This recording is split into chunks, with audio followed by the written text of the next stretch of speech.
मेरू बाबा तोरा खिलता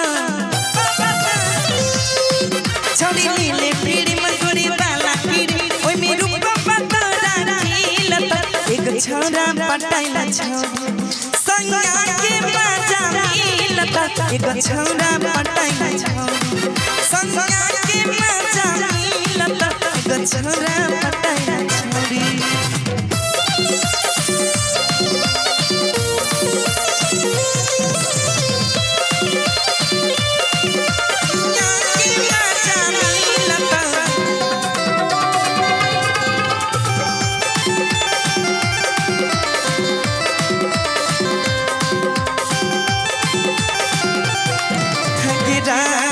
तोर अभी हम जवानी चढ़ल साजा बनाइले मन रात भरल के रानी तोर अभी हम जवानी चढ़ल साजा बनाइले मन रात भरल छौरी का के टराई पढ़े लब के पढ़ाई पलंगिया छोड़ी का के पढ़ाई कर लब के पढ़ाई पलंगिया दे लता एक छोरा पटाइला छोरी संगा के मजा मिलता एक छोरा पटाइला छोरी संगा के मजा मिलता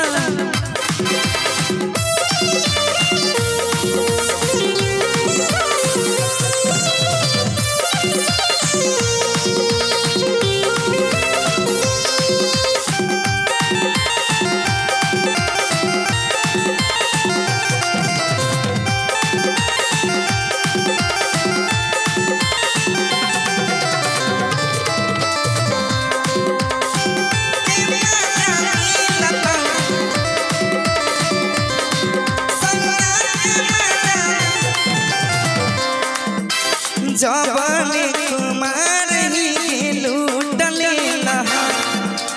नंदन से ले लेके भातार बड़ा प्यार जवानी कुमार ही लूटले लहा नंदन से ले लेके भातार बड़ा छोड़ी काले कराई पढ़े लब के पढ़ाई पलंगिया छोड़ी काले पढ़ाई ले लब की पढ़ाई पलंगिया दे एक छोरा पटाइला छोरी